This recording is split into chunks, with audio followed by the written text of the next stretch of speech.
Game on the line, season on the line. They're going for it here on 4th down.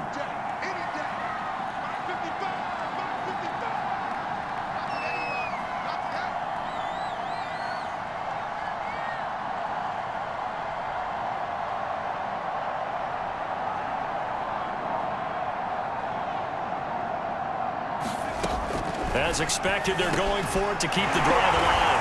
And it's caught. It's a touchdown. So they rally here in the final minute, and they're an extra point away from tying this game. And while it appears the heavy lifting was accomplished by scoring the touchdown, they're still down 1. That extra point is not a gimme. Don't forget the extra point. It's up and good. And, partner, we've got a tie game here in the 4th. A couple of teams locked into a good one here. 21 all the score as the kick's away. And here comes a return from just beyond the goal line. And he'll go down as this drive will start at the 25-yard line. The Bengals set to take over. They have a little bit of time here to get into field goal range. Not much. A tie game, you don't want to do anything crazy, right? I agree with you on that one. Risk-reward, okay? If you go for it, what is the absolute reward on this? But the risk is probably greater. Run the clock out, get to overtime, and try and win it there. All right, we'll see if they do just that. Now the Bengals going to use the first of their timeouts, as the clock will stop with 18 seconds remaining. Burrow finding a safety valve here. That's complete. The Bengals going to use the second of their timeouts as they'll stop the clock with 12 seconds to go in the football game. Throwing, Burrow. And he goes down. It's a Patriot sack. There'll be a loss of 7 on the sack, and it brings up second. Overtime in a playoff game. Awesome setup. Remember, the rules the same as they would be in the regular season. That's exactly right, Brandon. Remember, the receiving team, if they score a touchdown, game is over. But if they kick a field goal or don't score, the other team gets a chance to get the football. They get a possession. If they go down and score, they win the football game at that point. If both teams kick field goals, we keep playing. If a defense scores, let's say the receiving team gets the ball, doesn't score, or they throw a pick six or fumble, gets picked up, the defense scores, game over. But here's the best part. In the regular season, only one period is played. We could call it a tie. Here, we're going to play until we have a winner. New England with a first down as they begin the drive. They control their own destiny here. They have the football in overtime. Obviously, a touchdown would win it. And I think teams around the league are still adjusting to the idea of going downfield, scoring a touchdown wins the game, because they were used to just going downfield and trying to get in field goal range to win a game. Still having to make that transition. Let's face it now, the ones who are doing it best know they need to go down, attack, put the ball in the end zone, and not leave it up to a field goal and give the other team a chance. As we said, they control their own destiny now.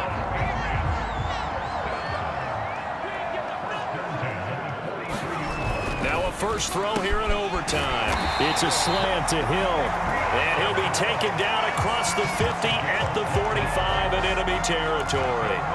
They go back to that well. He's had a great game. Defensively, they haven't been able to stop him. Same thing here in overtime. And sometimes that goes to the play caller's ego, because a lot of times you have so many different plays you want to call, but when you spot a matchup that's working for you or a player that has the hot hand, keep giving it to him. That tells me you're mature as a play caller, and it's working for them in overtime.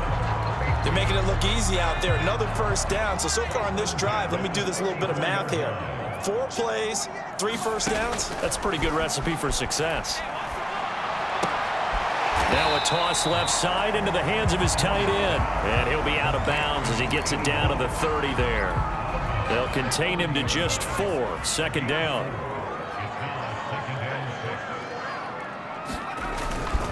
A carry for Gibson. And they'll get this one to about the 20-yard line. 79 yards rushing for him now as he is just trying to will his guys to an overtime victory.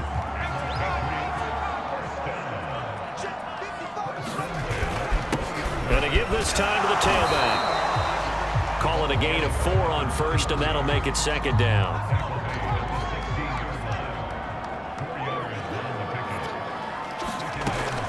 Looking to throw. Jones eluding the pressure right. That's out to Hill, right side complete. And the Patriots are going to be set up with a first and goal here as the tackle made at the 9.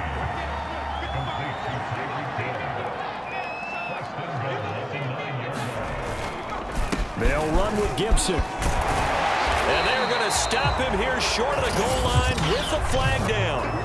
Well, this could set up a very interesting decision. So a decent gain, but all for naught on the penalty.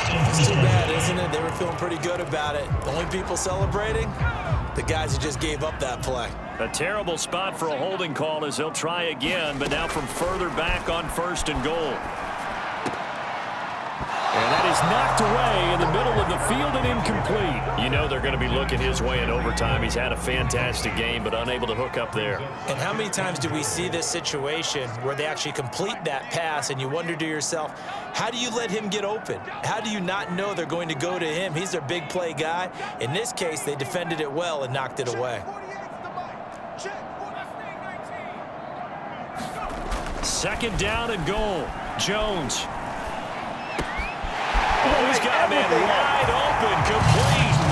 And he's going to score. It's a touchdown. No flags. And in an overtime thriller, they are moving on to the playoff. No rest. They get to keep playing. So the game-winning touchdown came through the air in overtime. 4 quarters wasn't enough. We were treated to a really good one, weren't we, Parker? That we were, and I just love being able to be witness to a game like this.